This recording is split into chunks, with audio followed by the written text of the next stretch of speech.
Hello again in this video series that I gave the title, My Journey to God in a Secular World, hoping that it might help somebody in these experiences in this period of great confusion in the world and the church. In the last video we left off, I started speaking about when I was born and so on, and we got up to, I finished college and I made the consecration to our Blessed Mother, her Immaculate Heart, using the formula of St. Louis de Marie de Montfort. I forgot also to mention that when I was in college, we were poor, so I got a few scholarships, and I also worked during the summer in restaurants, simple restaurants, in California that were not much better than McDonald's, but at least it gave me some money during the summer so I could pay for the university and so on. So now we got up to 1976 when I made the consecration to our Blessed Mother, and also during that time in Barstow, 4 years in Barstow, my younger sister also left college for similar reasons, and we both together, we joined the Legion of Mary. And each time with the Legion of Mary, we began to go door to door in the Barstow, which is about 20,000 people, asking people to pray an extra hour each week to fight abortion. So we went to all the houses there, and that was quite an experience.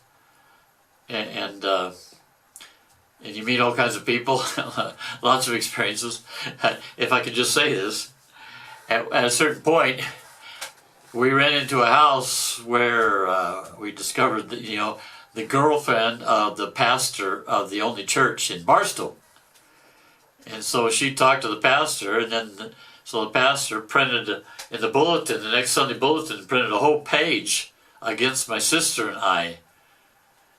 And then my father, who was a kind of a feisty type, he then wrote a reply to that with the old, you make copies with that old system with alcohol. You remember that old system, making printing. And so we printed up a bunch of those, and for the next Sunday, and all the cars parked outside the church at all the masses, we put his reply on all the cars. Anyway, we had quite an adventure there. My father also, in the younger days, he was very talented, very intelligent, so he learned mechanics. We built our own house because we didn't want to buy one and then be in debt for 30 years, so we built our own house. He also got an old school bus, 1947 Chevy school bus, 36 passenger.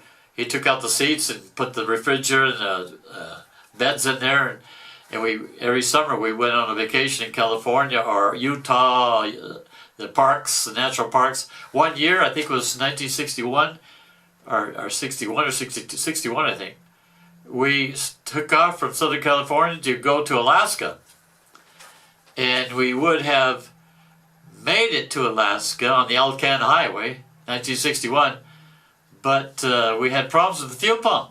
We burned out 3 fuel pumps, and we got 500 miles past Dawson Creek, and we finally had to turn around. When we got back to Barstow, we discovered that the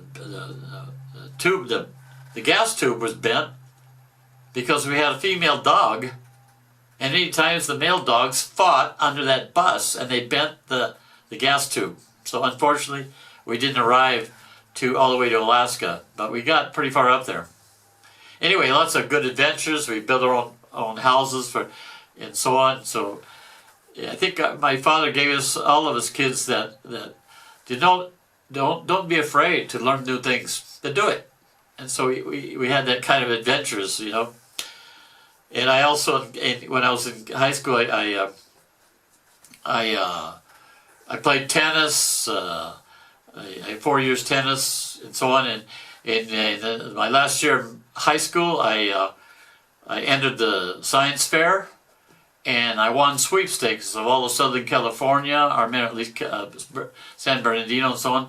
which gave me a free ride to Baltimore, California, to the International Science Fair in Baltimore, where I won 4th place in Baltimore in 1970. And so, anyway, so I finally consecrated myself, and then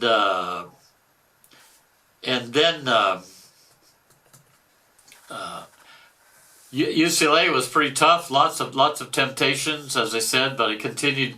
Thanks be to God. To every once in a while pray the Rosary. I went to Mass every day, and then at a certain point, like I said before, my parents discovered this marrying operation that said things are going pretty bad. So after 4 years working in Barstow with Legion of Mary and so on, we decided, my sister and I, to go to this place in Necedah, Wisconsin. So in what was that? That would be about 1983, I believe it was. I think it was. We went to 1980. Excuse me, 1980. We went to Necedah, Wisconsin, and at that time they had formed a congregation there. A new Franciscan congregation, Third Order Franciscan. So I entered that. My sister worked there a little bit and so on. And anyway, after about a couple of years, because when you're in a group like that, you're totally taken by the mentality of the group, and you don't have outside input, and so you kind of been thinking like everybody else.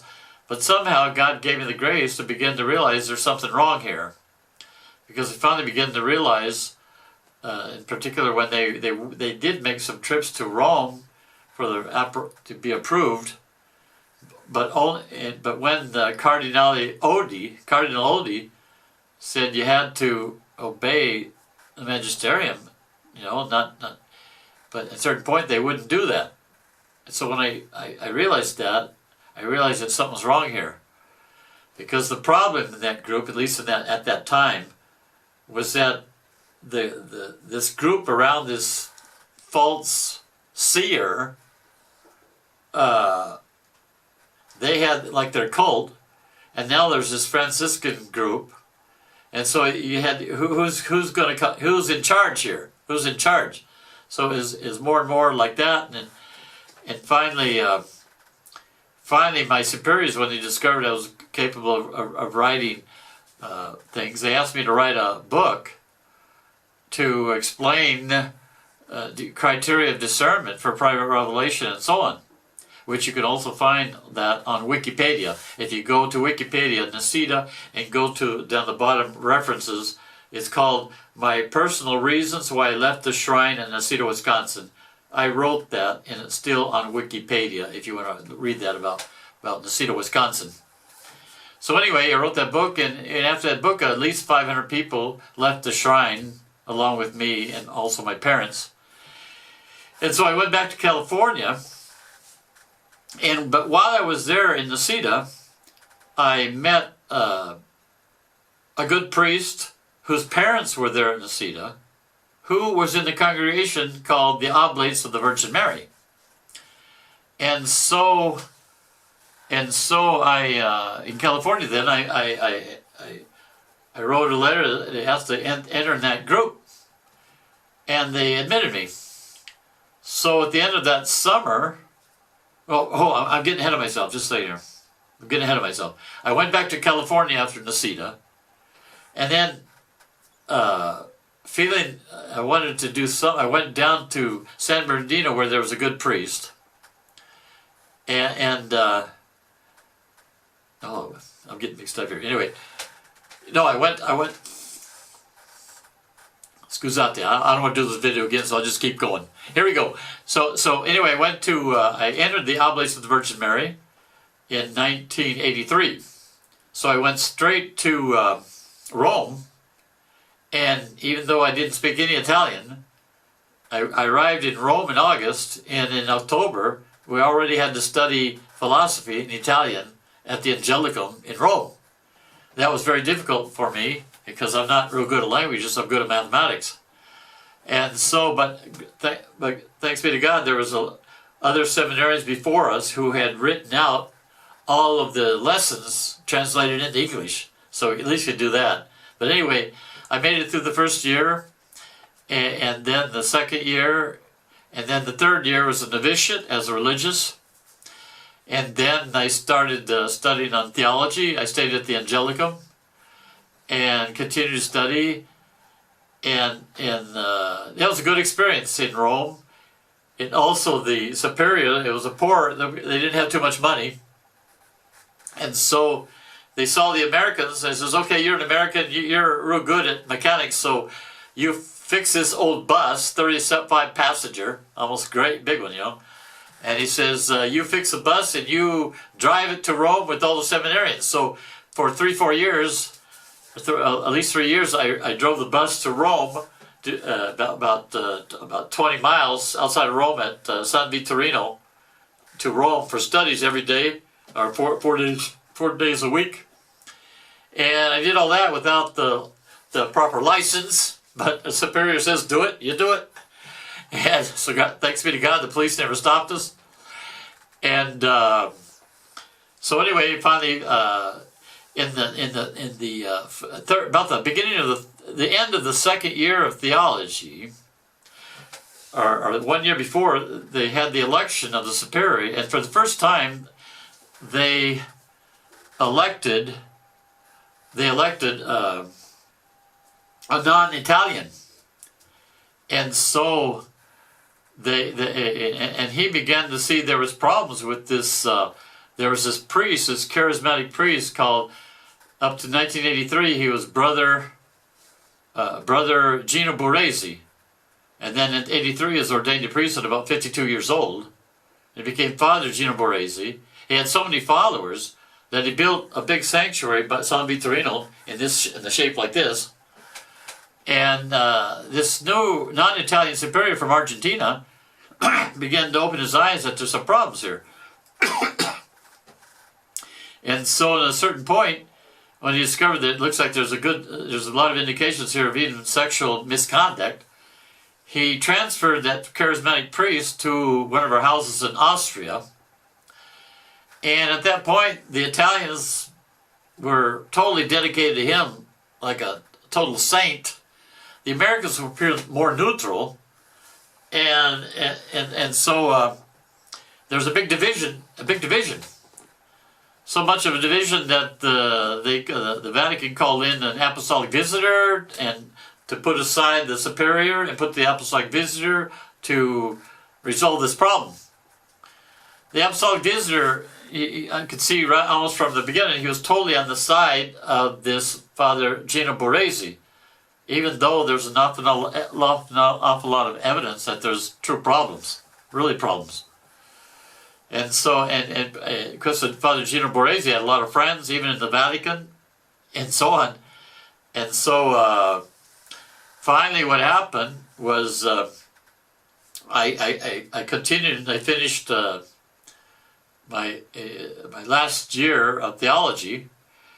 And so the young superiors in the Oblates in America, in Boston, convinced the apostolic visitor to take all of the Americans back to America, whether they wanted to or not, even though all of my superiors in Italy were very happy with me, to the point that they even had a few people, they wanted Americans to stay in Italy, but the young superiors in Boston convinced the apostolic visitor, don't let anybody remain in Rome, take them all back to Boston.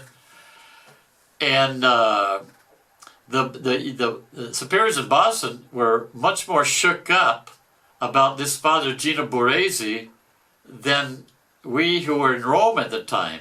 They were much more attached to Father Gino Boresi than we were. So they were all shook up. But even notwithstanding that, very quickly, I was the type that would express my views simply and openly. So very quickly, they threw out just about all of the ones who did not do the formation with them in Boston. And so at a certain point, I was without a congregation, and I went back to Barstow. But while we were there in Rome, it was a very beautiful experience. I studied at the Angelicum with the Dominicans, San Thomas of Aquinas. Very good, wholesome philosophy, theology on St. Thomas, based on St. Thomas. And also we had the privilege of being the altar boys for Pope John Paul II many times, because we were so near the Vatican, in particular when we were at the novitiate. And because it was so close, it was walking distance to the Vatican. So it was a very good experience, and I really enjoyed in Italy. The Italians are very open. I really enjoyed that experience. So anyway, now I'm back in Barstow, and I think I'll stop this video clip here and go on in the next video clip. May God bless you and Mary guide you.